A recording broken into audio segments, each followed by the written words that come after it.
click on the subscribe button, and press the bell icon, to never miss any updates.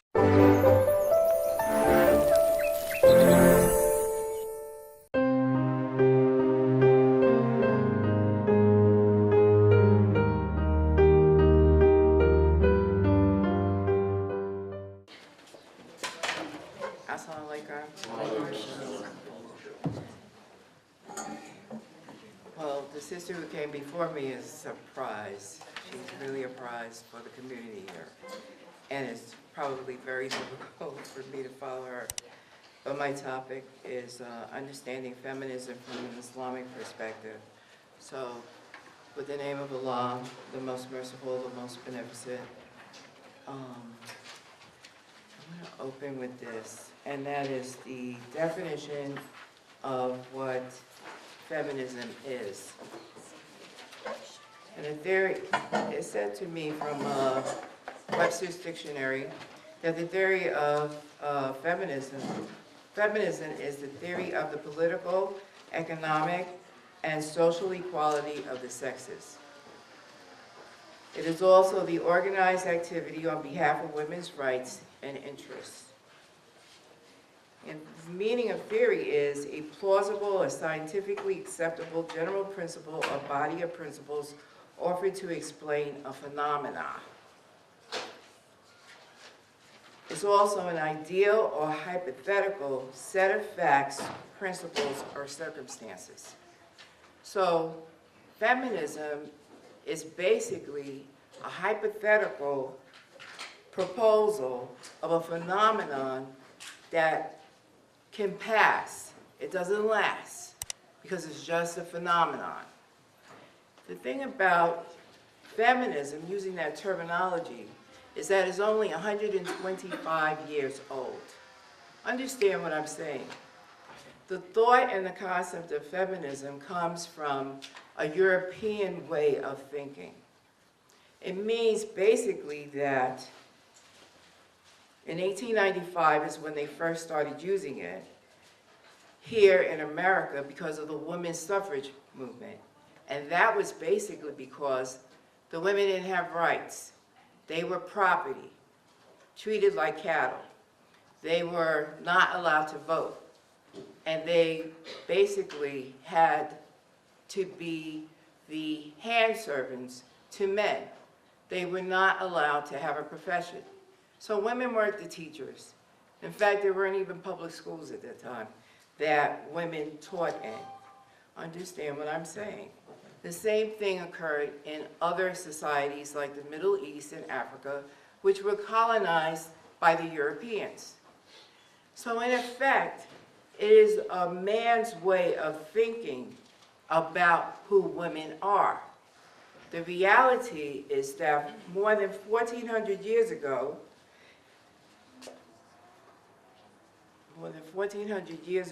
Saudi Arabia was a paganist society. They had backward and ignorant thinking, and there was a community that worshipped all kinds of idols and had all kinds of immoral practices. And despite the immorality that pervaded the society, they had a sense of human dignity, and they were very proud people. But because the men thought of themselves as superior than the women, they treated the women as property and cattle. Now that was 1,400 years ago. The men cherished women as valuable only because the women gave birth to sons. However, they did not respect them as human beings on an equal plane with men. So when the Holy Quran came to Prophet Muhammad ﷺ, it forbade all of the evil practices that would deny women their equal rights, and it gave respect to the women in the society. So what I'm saying basically is, here we're using a terminology that's only 125 years old. But when Prophet Muhammad ﷺ came, he freed us. He gave us equal, well, he didn't free us. He utilized the Holy Quran, which came to him, which Allah said to him, Allah freed us. He gave us liberty, he gave us justice, and he gave us freedom. And that meant that, as the sister said earlier, there were women who fought in the wars alongside the men. There were women who, there was a woman who was an architecture who developed the drainage system for Saudi Arabia at that time. There was a woman who collected all the culture, and there was a sister by the name of Aishaah who married Prophet Muhammad sallallahu alaihi wasallam, who is now one of the foremost scholars still in Islam. And men follow her, right? So we've been free for a long time. It's not about feminism for us. It's not about justice for us because we have it. What has happened is that colonialization has stripped many of our sisters from having the rights and the freedom and the justice that is due her. We all know the story about the Saudi Arabian sisters who cannot drive, or who are not able to drive, or who now can get a license to drive. We all know about that, but who said that she shouldn't be driving?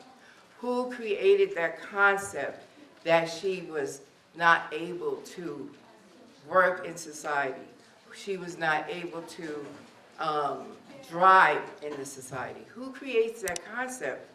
It would have to be men who disrespected women and their rights, right? Because of colonialization, and I'm not blaming men and I'm not blaming men in particular, but I'm blaming a certain kind of men who want to keep women subjugated to them, controlling them. I'm not blaming all men because there are many men who were raised to respect the rights of women, who were raised to honor their mother, who were raised to love their mother and their sisters and their wives and their daughters. I'm not blaming them, but I am blaming those men who want to continue to maintain some type of, authority, not only over women, but over men. Because when men who are in authority want to treat other people with less, then they treat those men who disagree with them as less, right? They incarcerate those men, find any kind of act to say this person is not a good person, we're going to incarcerate them. So you have many men around the world who are incarcerated for things that they were trying to bring justice and equality to all of the people in their community for. So the Muslim woman has been liberated for a long time, and that is her inherent right, just as men. It is Allah who said, and this comes from the story of Adam, but Satan whispered evil to him, and he said, "O Adam, shall I lead thee to the tree of eternity and to a kingdom that never decays?" And the result, they both ate of the tree, and so their nakedness appeared to them, and they began to sew together for their covering. Who is they? When we talk about they, we're talking about Adam, and we're talking about Eve, as the sister called Hawa. We're talking about both of them, right? But when Satan came, he did not just come to Eve, he came to Adam as well. So they both came to earth, right? And for their covering leaves from the garden, thus did Adam disobey his Lord and allow himself to be seduced. So when Adam was seduced, so was Eve. And we're talking from Surah 20, and that's ayat 120 and 121. Nowhere in the Quran does Allah blame Eve for the downfall of Adam. Nowhere. And Allah says they both ate of the tree, and a careful look at ayat 120 in its metaphysical sense is that Adam is not a physical man, but Adam is a mind. He's a mindset. He's a way of thinking. And that's in every single one of us. It's not just in Adam, it's in the female as well, who is Eve, right? And so Eve actually represents the community life. So when he took Adam down, or the mind of Adam down, then the community life fell down, because the woman is what we know and was defined to us by our leader, Imam Marti Muhammad, as the womb of the mind, because through her, every child is birthed. There's no discrepancy about that. They're still trying to allow men to have babies, right? But that's not happening on a regular and consistent basis. I think I only heard of one man who actually attempted that. So Muslim women stand out firmly from other women in the world, and those who believe in the spirit of religion should not use the language, I don't believe, of the colonizer who has demonstrated ill will towards those who were colonized. They should use the language of Al-Quran. We should use the language of Al-Quran, is what I'm saying. And we should advise people that we are liberated, not saying that we are feminists, but we're liberated women. We are free.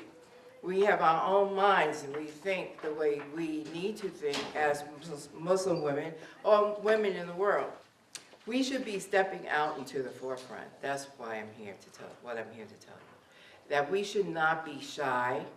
We should be encouraged by our religion, that we should take whatever opportunity we have, like I had today, to speak to not only women but to men as well, to advise them that the best way and the best encouragement that we can give women so that they can be themselves is to show them love and respect. Because the reason why we're having so many problems in our community is because we're not shown the love and respect. Women constantly are showing love and respect to their children, to their community, to the school system, whomever. But in many cases, women are not getting that same appreciation from their mate. And it's also because he is not trained, he's not taught to be respectful or to be loving with his mate. Men generally and boys are not trained, as the sister said, to think about what future they're going to have with their families. And unless they too have a father or a mother who is loving and considerate of them, they don't learn how to value their children, and they don't learn how to value the womb that bore that child. And that's usually, and hopefully, their wives. So the Muslim community is founded on the original principles of creation. It is the religion of good-thinking men and women, praying men and women, charitable men and women. And the promotion of the women is given to us in many examples, especially when we make Hajj. Hagar is one of the most paramount women on that Hajj. She's running back and forth trying to find, as the sister said, 7 times she's trying to find the water so that she can drink, so that her breasts are full, so that she can feed her baby, so her baby has water, so she can bathe, I'm sure, so that she can do all of these things with the water. But when we look at it metaphysically, what is Hagar supposed to be teaching us, not only during the Hajj, but in life? She's teaching us about the trials and tribulations of life. She's teaching us, like, don't you ever feel like when you have a problem, a serious problem, and you don't know what you're going to do, your mind is racing back and forth, back and forth, back and forth, back and forth, back and forth, back and forth, back and forth, just like on the Hajj. When you go to Hajj and you run between Safa and Marwa, what are you doing? You're racing back and forth, because you're thinking, where's the water? Where's the water? But what's the water? The water is that spirit, that intuition that Allah has given us to know that He's always with us, no matter what the problem, no matter where we are, no matter what we're doing. So even though we have the physical sense of water coming up out of the ground, we also have the metaphysical sense of what the water represents in terms of the spirit, in terms of your soul with Allah, and also in terms of your thankfulness to Allah when you get that water. So here we have Hajjah. She's paramount in the Hajj itself, telling men, we're going to do this because she's a woman. She is a woman, and we respect her and we love her.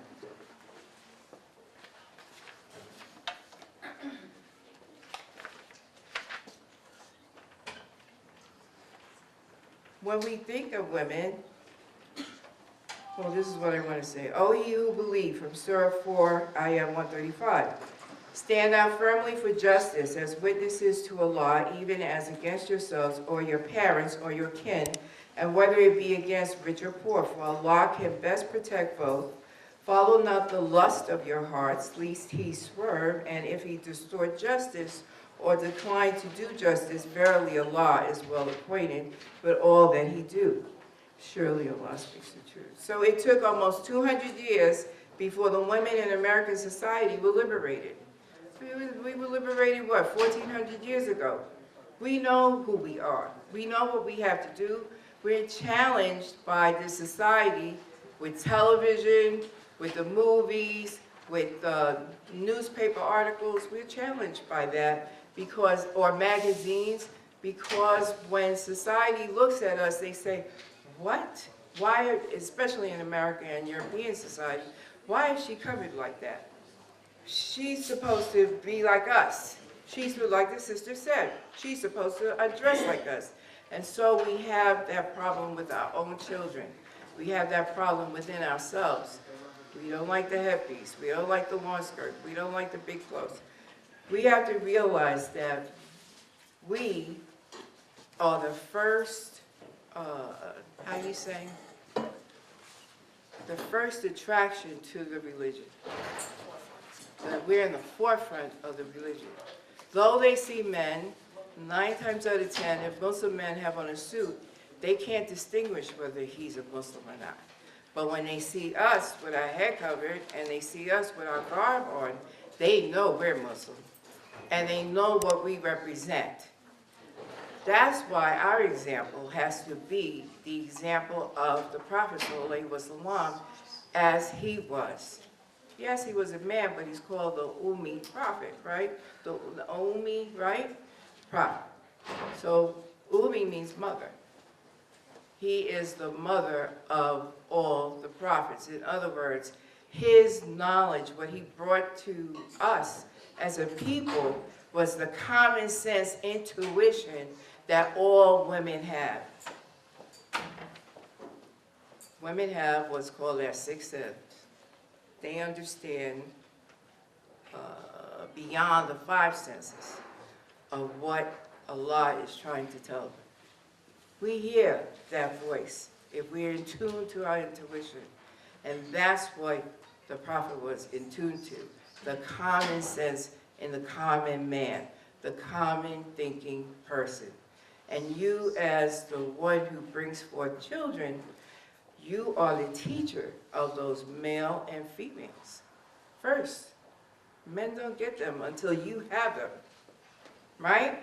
And so being that you are the teacher of those first children, the reality is you must be a good example. Because, as the sister said, your children are entrusted to you.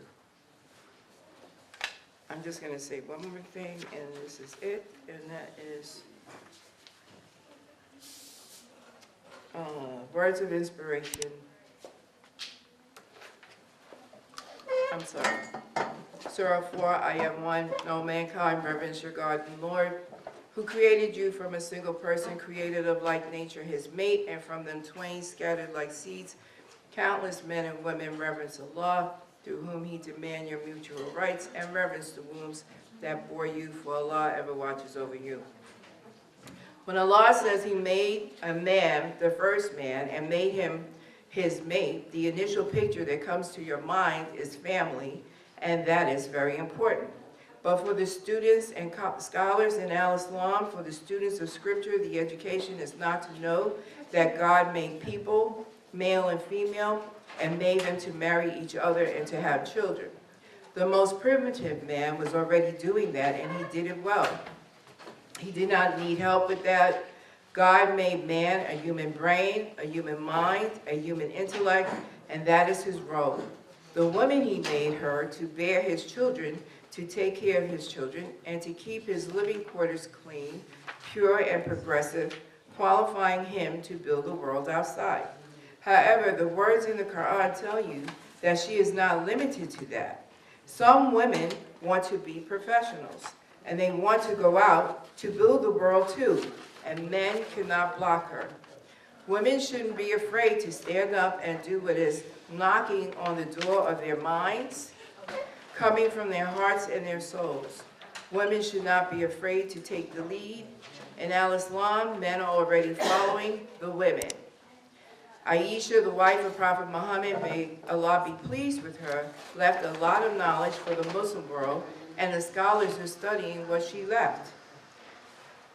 Today, as they did yesterday in the early history of the Ummah community of Al-Islam, the men are already following the women. And as I told you, the running between Safa and Marwa is said to be what Hagar did when she needed water for her child.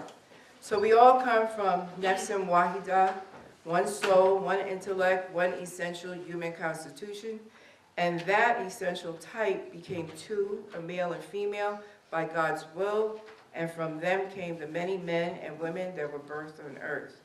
And inasmuch that women need and want to be respected by men, men must be respected by women for their leadership and guidance as well.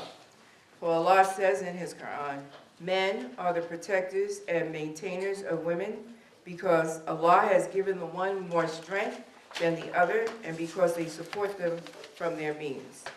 As women, we should remember this and we should be obedient to Allah. I thank you for inviting me for coming and speaking with you.